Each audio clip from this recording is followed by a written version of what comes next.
सत्संग से सोधी आवे, नहीं जीव 84 में जावे। सत्संग से सोधी आवे, नहीं जीव 84 में जावे। अब मेटो द्वेष और राग, हो राग या उम्र बतेरी जाली। अब मेटो द्वेष और राग, हो राग या उम्र बतेरी जाली। अब आपको दिखाते हैं श्रीमद् भगवत गीता के वो श्लोक जिसमें सूक्ष्म वेद की जानकारी है। ये है श्रीमद् भगवत गीता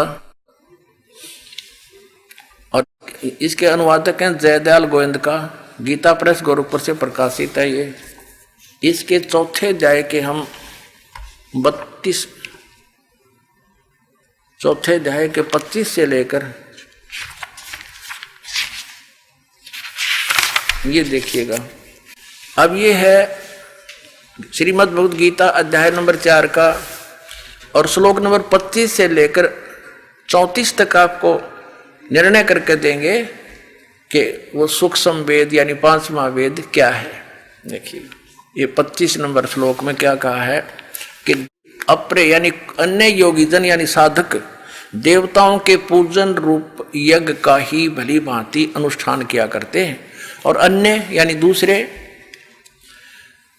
ब्रह्म अग्नौ पर ब्रह्म नहीं, ब्रह्म यानी ब्रह्म तक की ही साधना करते। इसका अर्थ ये है।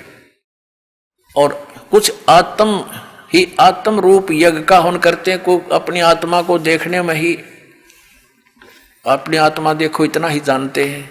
26 में कहा कि दूसरे नाक कान आदि को बंद करके यानी अन्य योगीजन श्रोत्र आदि समस्त इंद्रियों को संयम रूप अग्नि में हवन किया करते हैं। दूसरे और कुछ शब्द आदि यानी शब्द स्पर्श समस्त विषयों को इंद्रिय रूप अग्नि में हवन किया करते हैं। 27 में कहा है कि दूसरे योगी जन यानी साधक इंद्रियों की संपूर्ण क्रियाओं को और प्राणों की समस्त क्रियाओं को, प्राण माने सांसों का, आते जातों को देखते रहते हैं।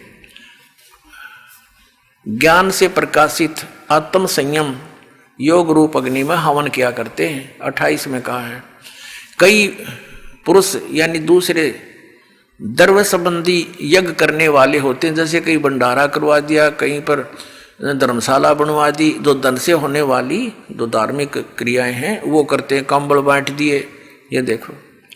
तो अपने कई पुरुष द्रव्य संबंधी यानी धन से होने वाली यज्ञ धार्मिक क्रियाओं को करते हैं। कुछ कितने ही तपस्या रूप यज्ञ को करने वाले हैं, कुछ तप करते हैं। तो दूसरे कितने ही योग रूप यज्ञ करने वाले हैं और वे कितने ही कुछ योग करते रहे, योगासन। और कितने ही अहिंसावादी तीक्ष्ण व्रतों से युक्त यानी जैसे मुंह पर पट्टी बांध कर नंगे पैरों घूमते हैं। और कुछ एक चलो जैसे जैनी प्रयत्नशील पुरुष स्वाध्याय रूप ज्ञान ये करने वाले, कुछ स्वाध्याय करते हैं, जैसे गीता जी का पाठ कर लिया है, या कोई और किसी ग्रंथ की वाणी को या किसी वेद के एक श्लोक को, जैसे जिन्होंने गायत्री मंत्र के उसकी रिपीट करते रहे। कहते ये सब अपनी अपनी क्रिया। देखो आगे 29 और 30 में क्या कहा है, चौथे अध्याय का हम पढ़ रहे हैं।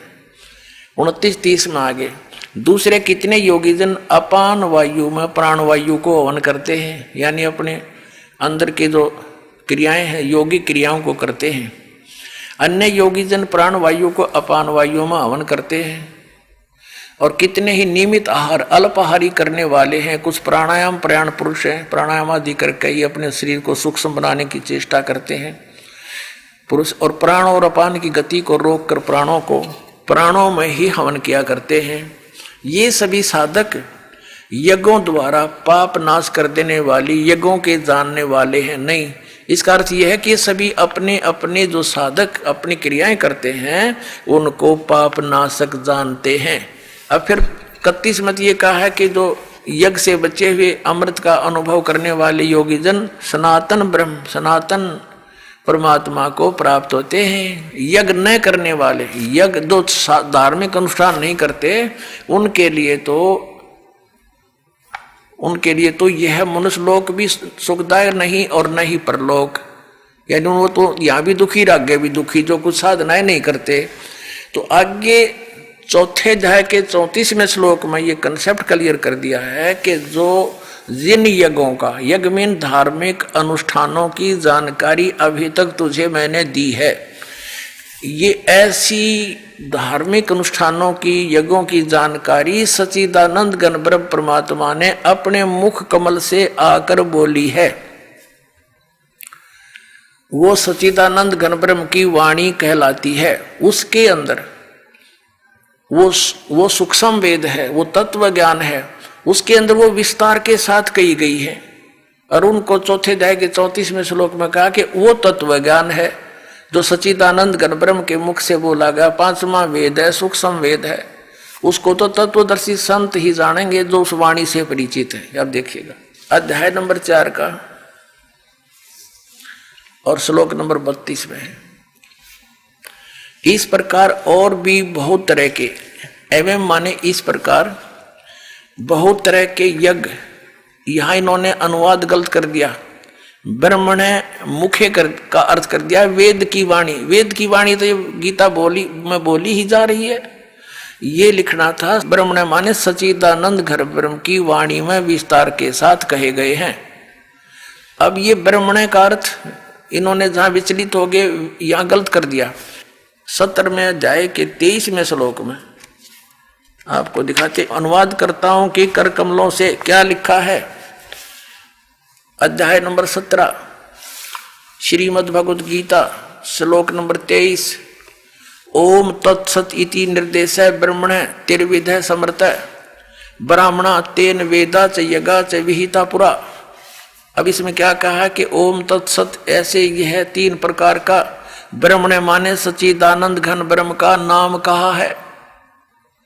ब्रह्मण माने सच्चिदानंद घन ब्रह्म, हमने ये सच्चिदानंद घन ब्रह्म ब्रह्मण का अर्थ ये देखना था, इसको हम यहाँ लिख लेंगे। अब हम फिर आगे चौथे अध्याय के 32वें श्लोक पर, ये 32वां श्लोक है, इसमें ये ब्रह्मण मुखे शब्द है, ब्रह्मण मुखे। यहाँ लिखा है कि और भी बहुत प्रकार के यज्ञ, धार्मिक अनुष्ठान, ब्रह्मण का अर्थ लिख दे या सच्चिदानंद घन ब्रह्म की मुखे माने मुख कमल से उच्चरित वाणी में, खुद बोली हुई वाणी में, जो 5वां वेद है सूक्ष्म वेद में विस्तार से कहे गए हैं, उन सब को तू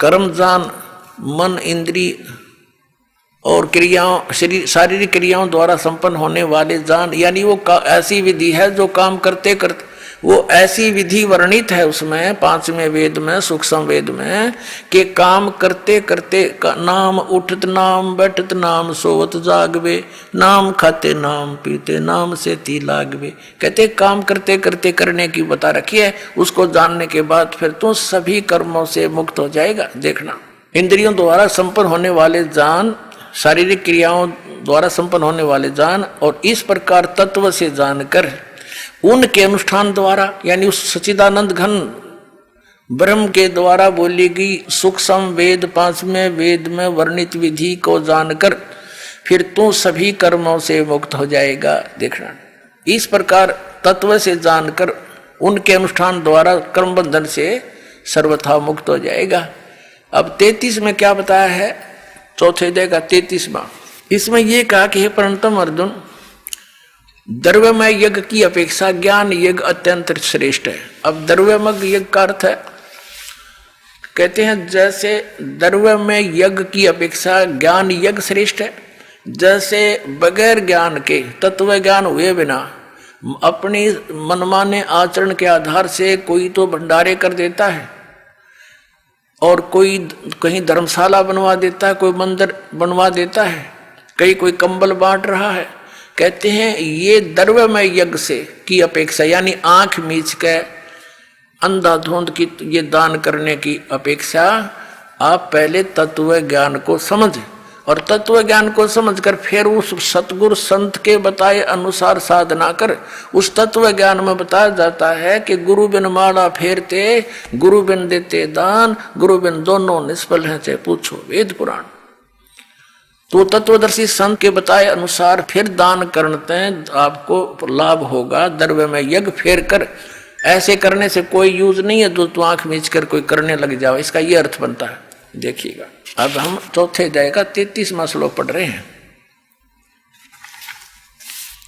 हे परंतम अर्जुन, द्रव्य में यज्ञ की अपेक्षा ज्ञान यज्ञ अत्यंत श्रेष्ठ है, और यावन मात्र संपूर्ण कर्म ज्ञान में समाप्त हो जाते हैं। ये जिस तरह के तू मनमाना आचरण कर रहा है, ये डले ढो रहा है, ये सब कर्म तेरे बंद हो जाएंगे, खत्म हो जाएंगे, और फिर शास्त्र अनुकूल साधना तेरी प्रारंभ हो जाएगी। वो तत्व ज्ञान को समझ, यानी वो ज्ञान यज्ञ श्रेष्ठ है। अब चौथे अध्याय के 34वें श्लोक में कहा है कि वो तत्व ज्ञान जो सुख संवेद 5वां है, उस तत्व ज्ञान को, उस 5वें वेद को जो सच्चिदानंद घन ब्रह्म ने स्वयं आकर के बोला है अपने मुख कमल से, वो सच्चिदानंद घन ब्रह्म की वाणी 5वां वेद सुख संवेद है। और उसमें बड़े विस्तार के साथ धार्मिक अनुष्ठानों की जानकारी दी है। वो तत्व ज्ञान है। उस तत्व ज्ञान को तू तत्वदर्शी संतों के पास जाकर समझ देखना। चौथे अध्याय के 34वें श्लोक में, चौथे अध्याय का ये 34वां श्लोक है। उस ज्ञान को, कौन से ज्ञान को? जो सच्चिदानंद घन ब्रह्म ने अपने मुख कमल से बोला है, सच्चिदानंद घन ब्रह्म की वाणी में 5वां वेद है। उस तत्व ज्ञान को तू तत्वदर्शी ज्ञानियों के पास जाकर समझ, उनको भली भांति दंडवत प्रणाम करने से और उनकी सेवा करने और कपट छोड़कर सरलता पूर्वक प्रसन्न करने से वे परमात्म तत्व को तत्वदर्शी न, तत्वदर्शी संत, तत्वदर्शी न भली भांति परमात्म तत्व को, यानी तत्वदर्शी संत ज्ञानी महात्मा तुझे तत्व ज्ञान का उपदेश करेंगे। अपने आत्माओं, इन आचार्य नर शंकराचार्यों ने कख भी पता नहीं अध्यात्म मार्ग का, और 2500 वर्ष से हमें फिर गुमराह करके हमें खजूर पर टांग कर चले गए।